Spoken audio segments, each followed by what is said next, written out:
Welcome back to the Amanda Perry podcast with me, Amanda Perry. Thank you for joining me this week. If you are listening in real time, then wow, what glorious weather we're having, and I really hope that you enjoyed the Easter break. If you're not listening in real time, then I hope it's still nice weather whenever you are listening. Otherwise, that's going to be really depressing if it's grey and miserable outside. So yeah, quick recap on this week. Still tough out there, isn't it? I think a lot of people are finding it really, really difficult at the moment as we kind of transition out of various pandemic statuses and into this normality. There's so much going on in the world now that, you know, things just feel really, really uncertain. So if you are in that position, please know that you are not alone. We are seeing it across the board, both in my community, so audiences on social, chatting in the DMs, there's a lot of uncertainty and people just generally trying to find their way through it. We're also seeing it with clients. We're really having to change up strategies, and stuff that's worked before just isn't working in the same way. People's shopping behaviours have really, really changed. And so, you know, we're adapting strategies to meet that. We're also adapting services to meet that. So whereas we've always been very focused on full service and full delivery, we're now offering loads of different services, everything from consultancy, one-off consultancy and strategy, through to creative packages, through to full service as well. So everyone's really looking at how they can adapt and get through this period. And for us, certainly, it's about how we can support people, you know, in the best possible way and meet them where they need us. So maybe that's something that you could go back and look at for your business as well. This week we are relaunching our Grow Plus service, which is our Done With You agency service, which we launched about a month ago, and it's gone really well. We've had some brilliant feedback, some amazing wins, particularly from email marketing. I'm finding email and the whole retention piece of marketing absolutely fascinating at the moment, and really where we should be spending our time and efforts. I think most people have this huge pool of customers that they're just not really speaking to and going back to for sales. So that's a great place to start if you're feeling stuck, maybe having a look at how you can go back and get another purchase from those customers. So yeah, we relaunch Grow Plus next week. If you're listening in real time, then that will be today, the 25th of April. So I'll pop a link in the show notes if you want to check that out, and come and join us there. Come and join us in that community. Thank you for joining this week. Cannot wait for you to hear this episode. This is one of my favourite designers. She's a trend hunter. She's a colour obsessive. If you follow her on Instagram, you'll see that she's completely obsessed with colour and shape and form, and she's my go-to for any branding project. She just did a brilliant rebrand for Soup Agency recently, and also for Grow Plus. So she's my absolute go-to, and I'm thrilled to bring her onto the show this week to talk everything trend, colour and branding, how you can look at doing it yourself and save you some money there. So without further ado, I introduce you to Louise O'Kane from LULACREATES. Enjoy the show. Welcome back to the show. Today's guest is my absolute go-to for any big thinking design projects. A designer, trend hunter, colour obsessive and creative studio boss, Louise really is making waves in the industry. With design trends moving faster than ever thanks to social media, Louise not only stays ahead of them, but creates them with her sharp eye and relentless drive for disrupting the norm. I'm so happy to welcome Louise to the show today. I know that branding and design is something so many businesses struggle with, so I can't wait to pull some golden nuggets out of her today. Welcome to the show, Louise O'Kane from LULACREATES. Hello, what an intro. What an intro. Yeah. What an intro. You've got a lot to live up to there. Yeah, I have. Is that true? Yeah, Yeah, thanks for having me. No, thank you for Um, coming on the show, and from your pink palace there, for anyone that sees any of the video clips that we're going to put out. I absolutely love yes, your office. yeah. I'm always wary of anyone who gets on a call with me or anything and doesn't mention my office. I'm like, Yeah. are you going to vibe? I'm not sure. Huge red flags. Huge red flags. Yeah. So yeah, that's my kind of intro that always feels a bit weird listening to, doesn't it, when you are the person that's been spoken about. I wondered if you could give us your version of like what your career journey, like what's hmm brought you up to the modern day and starting Lula Creates. Yeah. So I did. I didn't go straight into doing graphic design from school or anything like that. Didn't know that was necessarily what I wanted to do, but I knew I was good at making stuff look good. So all the creative, all the creative subjects were always my thing. Yeah. But when I was, I went and did a couple of jobs, as you do, and I always ended up making things look really good. But like Yeah. whatever job I did, I'd fall into that. So I did end up going off and doing a design degree, which is cool. Then went into marketing agency, ended up doing the creative, no surprise. But then I had my boys. I ended up getting made redundant because I'd reduced my hours so much. It was just one of those. And then I set up what was a children's interiors company. I Oh don't know how much of wow. this you know. So, No, I didn't but know I that. did, I was making like clocks and art for children's rooms. But then through that, there was a really lovely Twitter community at that point. It was quite small.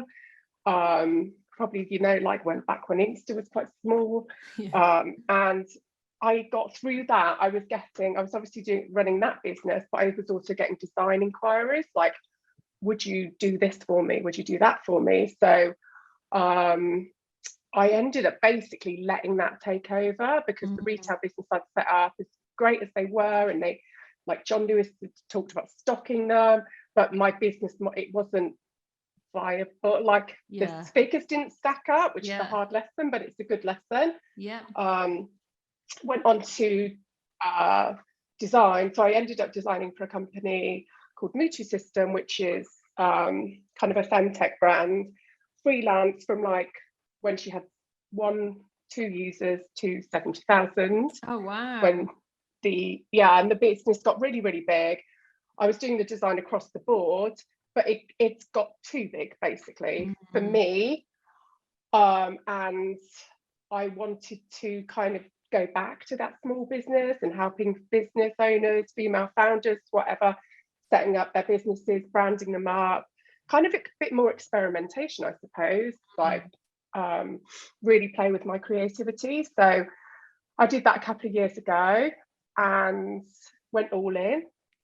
And yeah, I'm Never loving look it, back. basically. Brilliant. That's my in a nutshell. Love So it's it. just one of those journeys where things just keep shifting a little bit and you go, right, okay, that I'm done with that. Let's move on to the Yeah. next bit. That's so interesting. So, like for me, you've got a really, really identifiable style, and that's why I love working with you.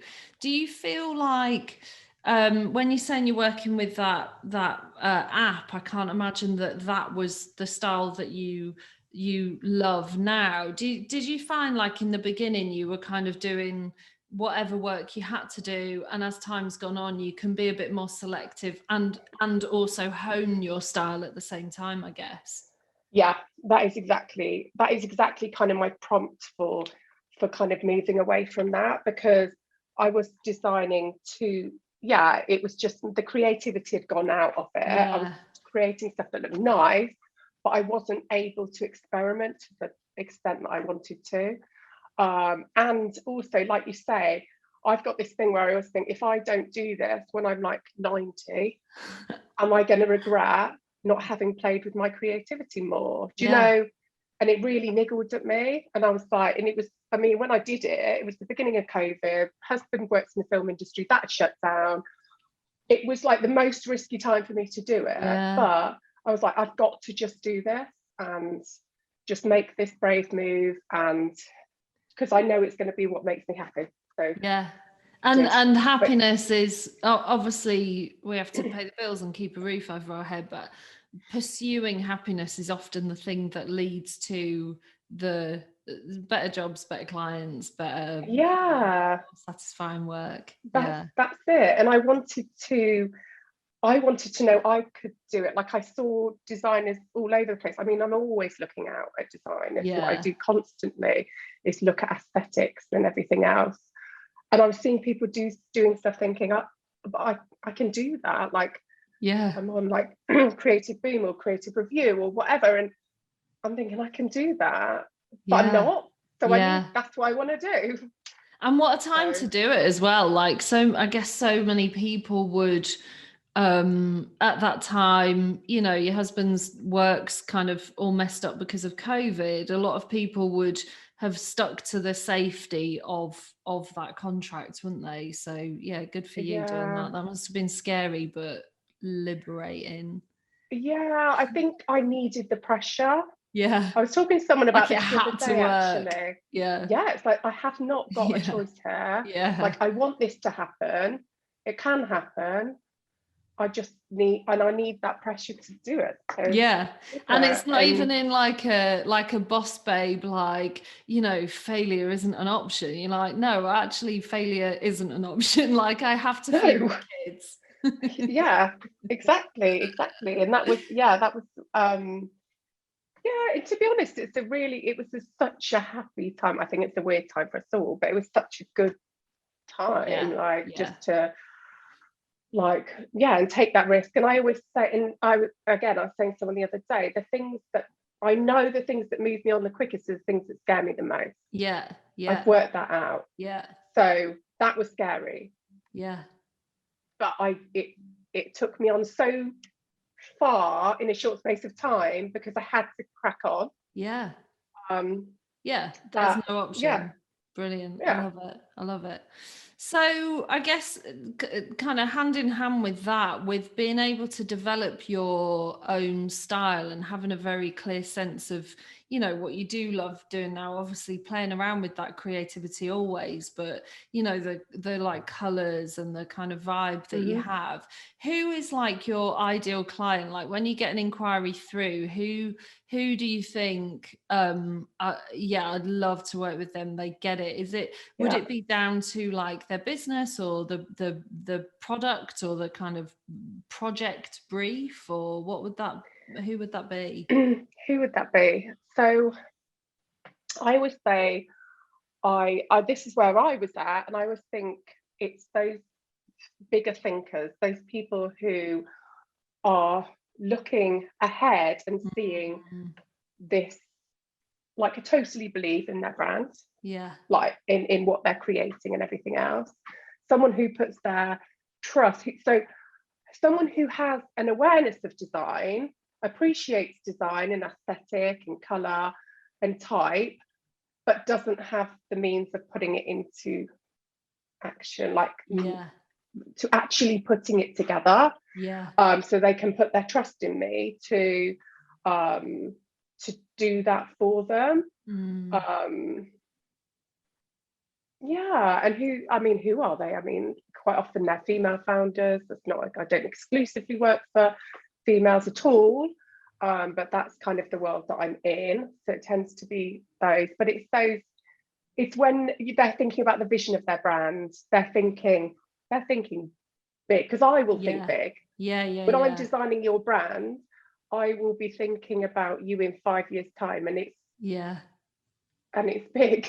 Like, that's just what I do. And I guess people who like value brand as well. I think so many people, I know we've worked on a few branding projects recently, and I know I said to you when we got that first deck through for the agency rebrand, like it made me feel like a different person. It made me like fall in love with the business again. And I said to you, I was joking, but I said, like, it made me want to go out and buy a whole new wardrobe. I was like, oh, this is who I am. Now I have to live up to this. But that's it, isn't it? It's like valuing what that rebrand or what your brand does for the business or for you, I suppose. And I want the brands that I create to challenge you and to give you that excitement, because yeah, I always say whenever I've rebranded or anything, you get to that point, which is like the sweet spot where just everything just like you feel so proud of it that Yeah. you wanna tell the world about it. We're not being like modest anymore. It's like, Yeah. look at this, like Yeah. it looks amazing, it is amazing, do you know? And it's It yeah, represents you, doesn't it? It represents you in the right way. yeah, It's not like, yeah, I know when I've done stuff myself, and one day it'll be, this shade of pink, and the next it'll be this other shade, and I'll see a new font and I'll go, oh, I love that, and start using yeah. it. And it's just like, no, that's not how it's Yeah, not and okay. it gets messy, it gets inconsistent. It's easy. I mean, it's easy to do that. I mean, luckily that's what I do. I can do that Yeah. because Yeah, because you yeah, do I'm it for moving from one people. brand to the next, so I can go, oh, okay, I like that one. I'll Yeah, save that yeah, one for the yeah, next project. But as a brand, you don't ideally do not want to be jumping around like that, no. really. I mean, experimenting is great, but you want some level of consistency. Yeah, definitely. I think I guess like on the flip side of that, what's not your not ideal client, but if someone was to inquire with you, what would be like the worst thing they could say to you? So someone who like doesn't value it at all. You see a brief come through and you're just like, oh God, red flags. Like what would that be? That would be so someone who's basically seen something someone else is doing it, wants to carbon copy it. Can you do Mm, this? A bit different. But it's basically, I always say I don't like to do default. I don't like mm, to um, just kind of replicate what someone's already doing. It's like I want people to be thinking creatively yeah. and switching things up. So someone who is that basically, I want this. This is I've got this stuck in my mind. This is what I want. I mean, that's fun. Yeah. I mean, quite often I would create in that instance where someone has got a set idea. That's not saying people can't have their ideas. I always ask for inspiration. Like Yeah. there's a fine line between inspiration telling me exactly what you like. There's a difference. Yeah. I'll always ask you to give me a mood board, as you know. Yeah. Yeah. Point me to anything that you like. I quite often use you as an example where you gave me some trainers. I have people give me well, not give me trainers, she didn't give me them, but who show me trainers as I was inspiration. But literally that's like, great. I don't know what you can do with this, but I love, like, look at these colors. They're my Yeah. favorite trainers. When the day that I can't wear them anymore, I think I'll cry. Oh, I love it. But yeah, it's that it literally is that. Like there is inspiration for me in everything. Yeah. And those things, as random as they may seem, help me build a picture of who you are and what you love. And that is Yeah. ultimately what we're going for with the brands. I'm not going to take you in a direction that's totally away from who you are. But it's all those little bits that, Make up the that help me brand. build that picture, which is Yeah. then sets me off and goes, Yeah. okay. Yeah. And Yeah. that's Like why gives you, you have to know where you're starting from, don't you? Definitely. Yeah. That you can't. I love it when I see your little email pop up and you're like, here's some concepts, take a look through, and I get like that, like butterflies. I'm like, oh my God, things are who gonna, do I? I love It's it. never not Yeah, scary. yeah, I bet it must be. It must, because it's very personal, isn't it? Like that's, you're Yeah. not saying like, oh, go back to the team and feed that back. It's literally you creating it and putting everything into it. Yeah. And I'll just, yeah, and I will genuinely, I'll always say, I take quite a bit of time for concepts because I want to create something that I love, Yeah, that I will buy into, yeah, I suppose. And so when I give it to you, it's really nerve-wracking. yeah, It's of like, course it is. oh, and then sometimes people don't realise that and they'll leave it like a day and I'm like, oh God, they No, hate it. I But always, then, I'm always yeah, like, you're oh, I really have good. to reply straight away. Yeah, I know Yeah, and then things. they'll come back like 2 days later and go, oh, we love it. It's like, Yeah. well, couldn't you? I haven't slept for 2 days. You've not have told me before.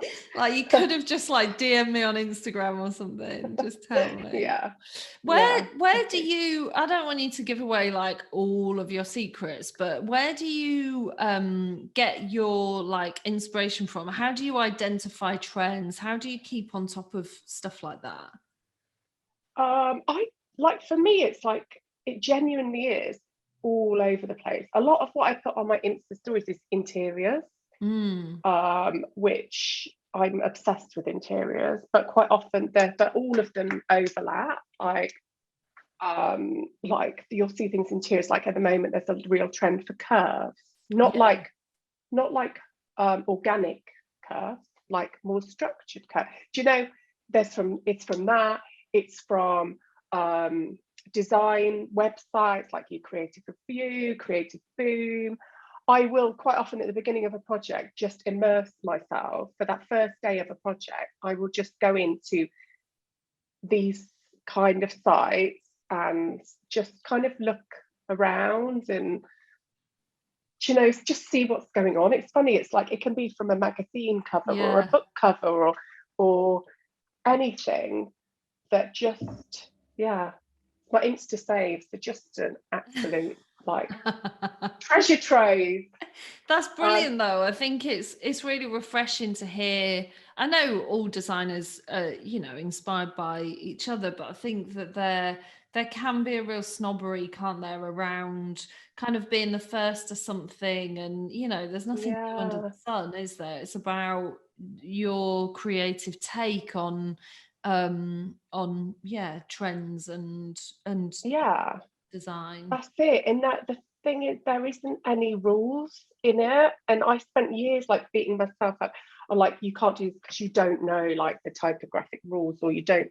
And actually it's freer than that. It's about experimenting and having fun, and we are, I think, it is different in that way now. I think there's a lot more experimentation. Nobody's kind of challenging, go, oh, that's not technically correct, because, well, it's just, that's it.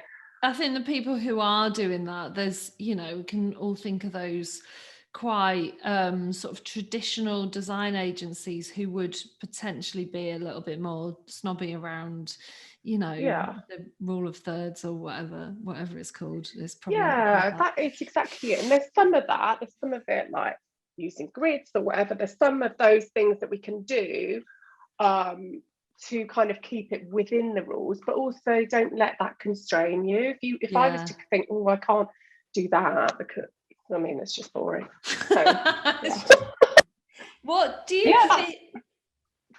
Sorry, carry on. No, go on. Oh, I can't remember what to say. What impact do you think that Instagram has had on design? I guess that's when I said earlier, like trends move so fast now, don't they? And I guess that Instagram's one of the sort of carriers of that. What impact do you think that it's had on design? I suppose it's like double-sided, really, isn't it? It's like, I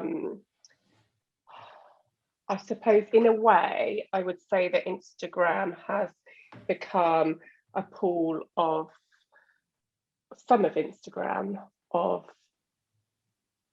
mediocre design. That's fair. Just everybody doing their own design, which is fair enough. I get there's people have got to do that. That's fine. But it's, in a way, it's made everybody a designer, which is, I suppose that's for me, the kind of negative side of it. It's become,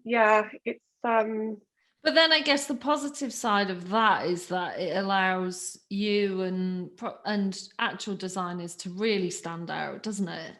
Yeah. Yes, that is very true. That is a positive side. A positive side as well is that there is so much visual inspiration for us in Instagram that, do you know, there's definitely goods and bads kind of to it all, isn't it? So it's also getting this, it's DIY as it might be or whatever, it's also giving people this platform to get to the point where they come to me and go, people are able to build businesses on it, and then they're coming to me and going, okay, I've got this huge following. They've tested their business idea, it's working. They come to me and then go, Louise, I need it sorting out. Do you know? It's great. Who do you think, following on from that then, who do you think is really to blame, Instagram or Canva? Canva. I can't hate Canva. It's great. I mean, I'll create people templates in Canva, as you know. So that they are able to put some good design into practice. But Canva. Canva's the real villain in this story. It is, which was, as you put on your Insta post this morning, was you invented 2 years before it came out. I completely, honestly, I sat and I told my friend all about it, what it should be, like all of this stuff, and then just like, you know, slept and went about my business, and then she comes out and it's worth like 500 trillion billion or whatever it's worth. I mean, there was a place for it. It's great. It is good. There was, as you know, there was a place for it. You just didn't do it. I know. But yeah, it is. It's not my enemy. It's a great thing. It's just creatively restrictive.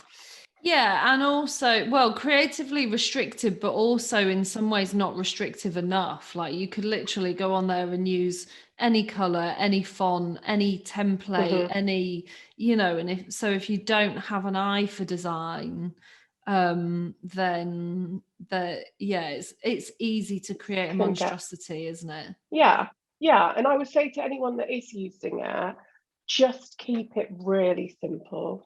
Just pull it right back. Don't fill it up with the Canva assets, whatever.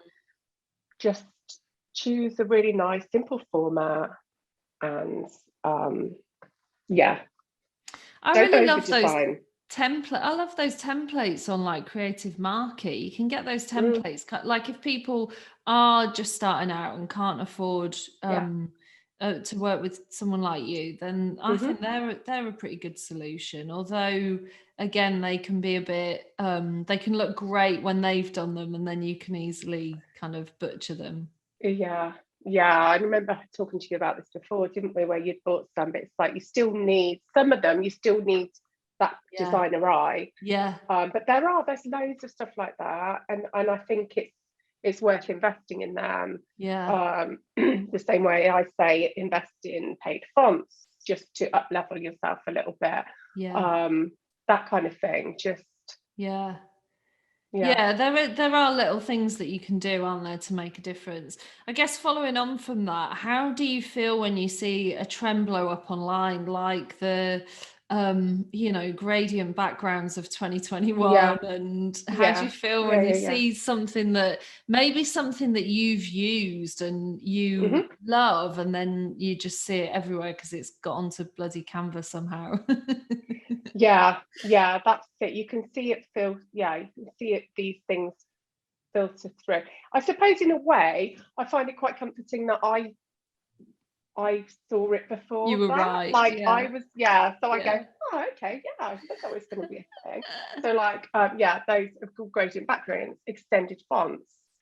I suppose I'll sometimes like do a newsletter, which will say I have trend carefully or something like that, where it's like, actually, this is becoming quite mainstream. If you want to be a bit different, maybe back off from using this in your brands at the moment, whatever. Extended fonts was one. These kind of obvious gradient backgrounds. There's a very, very pastel-y thing going on at the moment, which I think can be done really, really well, but you don't want it to be too flouncy, and there's a very, like, you're just hitting that balance, isn't it? But it's all good, really. It's like, that's just how it is, isn't it? And I can look back at designs I did a few years ago and go, oh my God, but I know that at the time they were the way to do it. They were like, leading rather than following, and then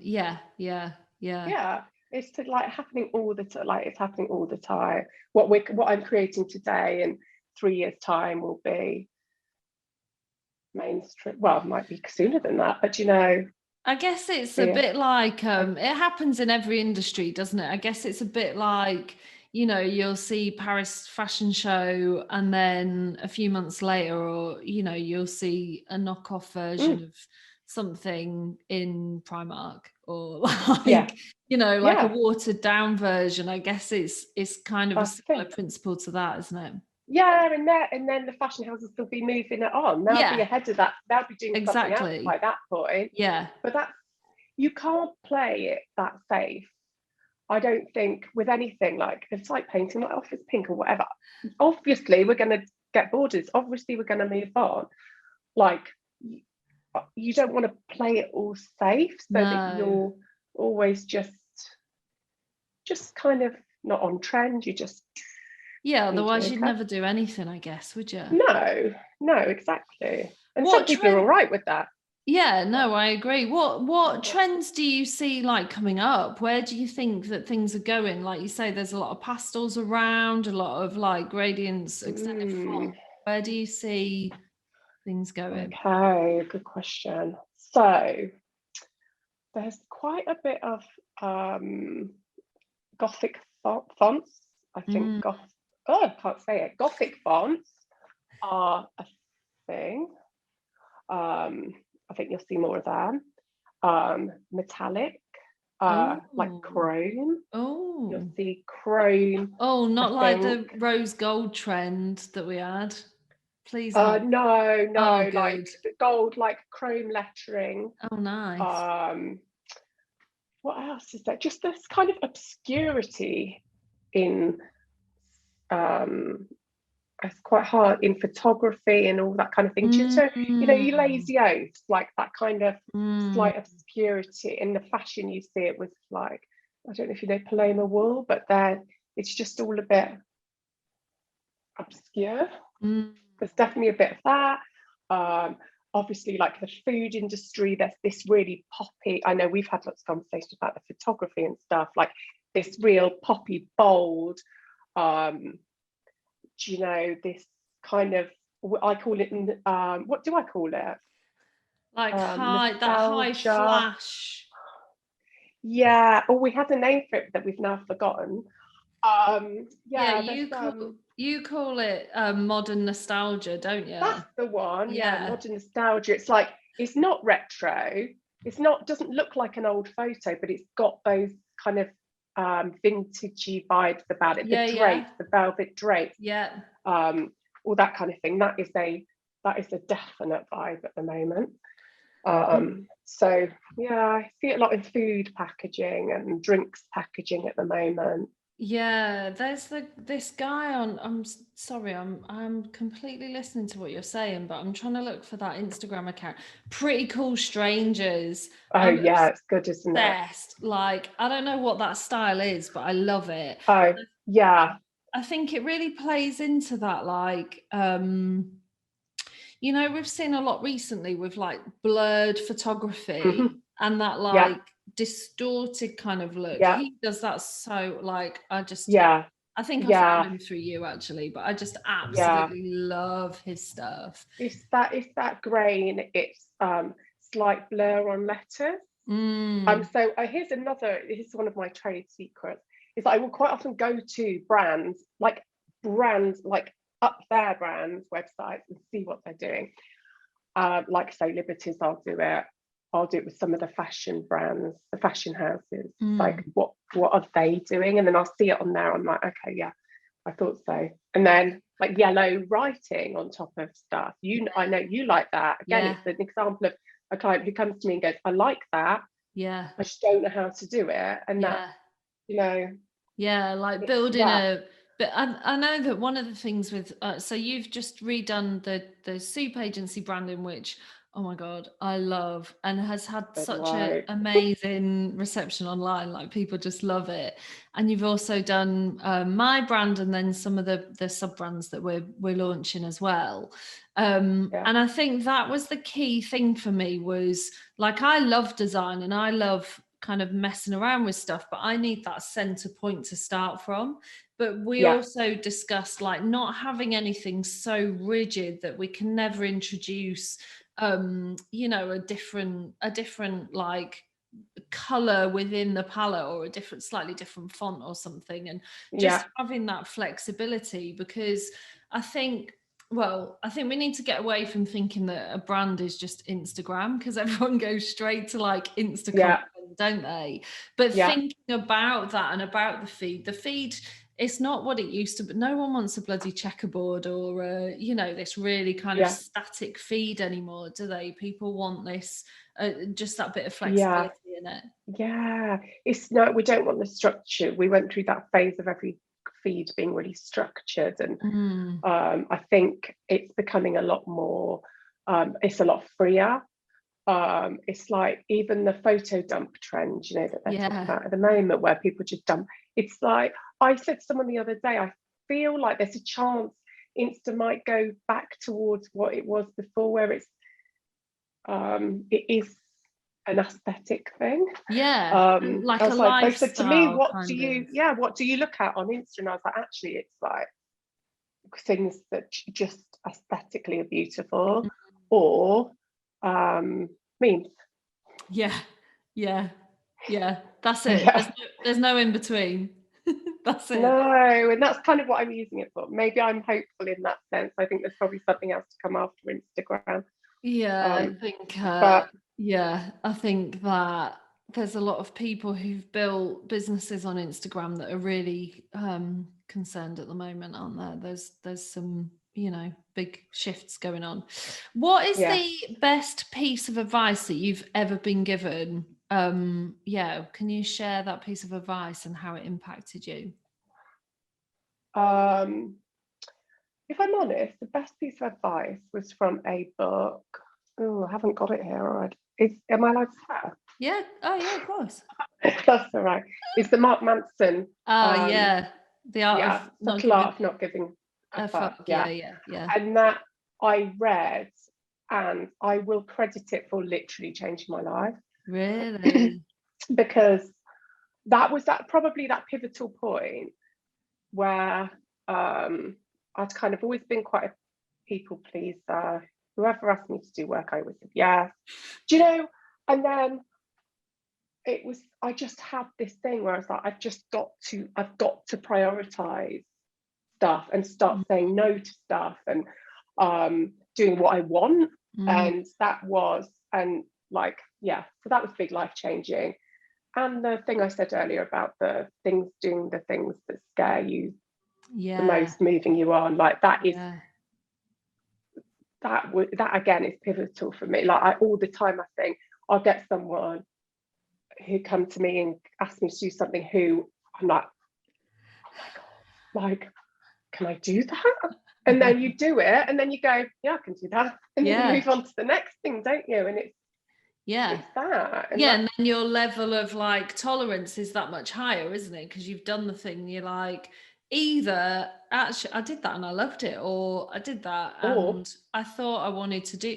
We had a client last year that I was like, amazing, this is exactly who we want to be working with. And you know, it wasn't, like, we quickly learned it wasn't. It's a very different structure and didn't work for us at all. So I think by doing it, that's what moves you forward, isn't it? Because you learn from it, good or bad. I think that is such a valid point, because we're telling ourselves all the time that this is what I'm going for, this is what I want, and then actually you get that and go, no, it actually doesn't float my boat, like that. That's what, and then you change.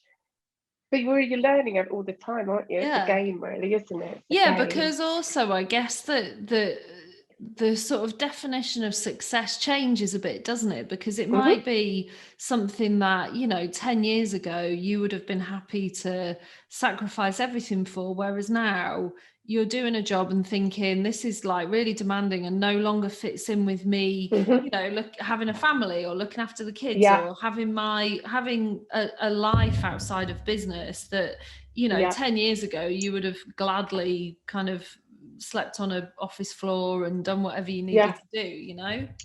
Exactly. exactly. And it's just, yeah, I think that's it. I think every stage I'm at, I'm just feel like I'm learning.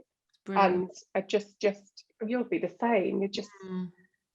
learning as you go along and going, yeah, I want more of that. I don't want that. Like, Yeah, one foot in front of the other. Love it. yeah, And it's so good fun. what advice would you give to anyone listening that is looking to either rebrand or do their own design, and they are in a position where they have to do elements of that themselves? What would be your sort of anchors of design that they should really look for to make sure that they're not just kind of grabbing everything from Canva and putting it onto a template? Yeah, so I would create some kind of brand foundation. So obviously the obvious thing is you're going to choose fonts and you're going to choose colors. But when you are presented with fonts and colors but no idea of where to put them, that's really, really hard. Like I talked to another designer the other day, we were saying how actually we never look, as designers, we don't look really, we look, obviously take note of the colors and the fonts, but we look for examples of how the brand's being used, because the colors and the fonts don't really tell us that much. So I think it's really important to look outside of Instagram for inspiration. So look at, like I said, the design websites that I've mentioned, maybe kind of dip into them, go to some like higher level agencies, look at the work they're doing, look at how simple some of their Insta content is. And then basically create a couple of really simple templates, maybe buy a font that you like, that gives you a little bit of unique, but just, yeah, keep it simple, take inspiration outside of Instagram, come up with this kind of structure, stick to it, don't change what you're doing every week, be experimental, but yeah, and then obviously when you can, when your business is flying, then invest in the brand or whatever. But I think that there's a lot about discipline, isn't there? I know we've discussed this before, but a lot of design is about what you don't do as much as what you do, and I think that's maybe what we're saying, or what you're saying about Canva, is that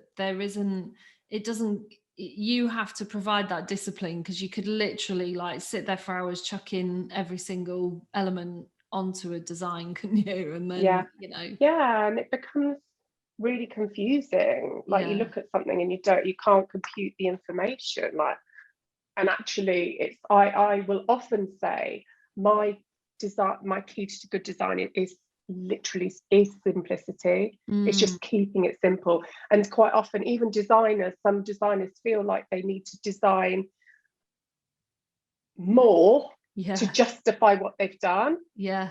And actually the genius is the simplicity and just the balance, and knowing when to stop. Like it's what's on the tile that's gonna, like, is really gonna make waves or make impact, isn't it? I mean, it might stop the scroll if it's gorgeous, but it's not, it's a tricky one, but I say that just keep it simple.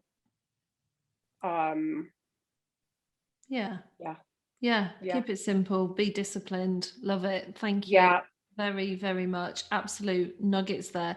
Where can people find you if they want to? I'm sure most people follow you anyway, but if they want to find you and be inspired by your amazing designs? They can find me obviously on Instagram, which we've talked a lot about, which is at LULACREATES, and on my website, lulacreates.co.uk. Which is just basically my portfolio on there. But Instagram is just kind of where I put a bit of my work. Normally on the stories, I'm just dumping all those luscious faves that I've got. Brilliant. I will put those in Super. the show notes so people can come and follow you. Thank you Oh, for you're a taking the diamond. time to speak today. It's a Really, pleasure. yeah, I love chatting design with you. It's something that I'm, I love design. I love color. I love like getting inspired by trends and stuff myself. But I am Yeah, definitely someone who has no discipline, and I would just carry on like, changing things up every week if I could. So thank you for being yeah. the discipline in my life that I need. Rapping your knuckles, Amanda. Yes. Yeah. What the Back, hell you're is this? back. Come I back. know, it's a Come back. I've pleasure. lost her. Brilliant. Thank you so much, Louise. Thanks for taking the All time right. out for us. And I can't wait to Thank you see for what having me. trends you develop next. Oh, thank you so much. Thanks. Take care. Bye bye.